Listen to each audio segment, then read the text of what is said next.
Chapter 8.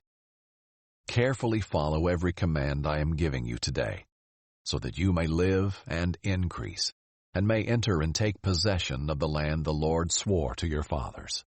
Remember that the Lord your God led you on the entire journey these 40 years in the wilderness, so that he might humble you and test you to know what was in your heart, whether or not you would keep his commands. He humbled you by letting you go hungry. Then he gave you manna to eat, which you and your ancestors had not known, so that you might learn that man does not live on bread alone, but on every word that comes from the mouth of the Lord. Your clothing did not wear out, and your feet did not swell these 40 years. Keep in mind that the Lord your God has been disciplining you, just as a man disciplines his son. So keep the commands of the Lord your God, by walking in his ways and fearing him.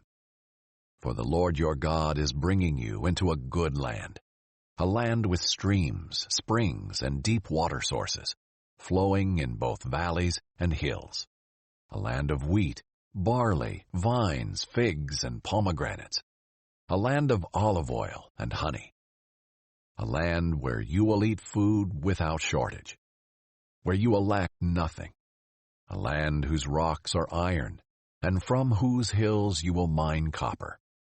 When you eat and are full, you will bless the Lord your God for the good land he has given you. Be careful that you don't forget the Lord your God by failing to keep his commands, ordinances, and statutes that I am giving you today. When you eat and are full, and build beautiful houses to live in, and your herds and flocks grow large, and your silver and gold multiply, and everything else you have increases, be careful that your heart doesn't become proud, and you forget the Lord your God, who brought you out of the land of Egypt, out of the place of slavery. He led you through the great and terrible wilderness with its poisonous snakes and scorpions, a thirsty land where there was no water. He brought water out of the flint rock for you. He fed you in the wilderness with manna, which your ancestors had not known, in order to humble and test you, so that in the end he might cause you to prosper. You may say to yourself, "My power and my own ability have gained this wealth for me." But remember that the Lord your God gives you the power to gain wealth, in order to confirm his covenant he swore to your ancestors, as it is today.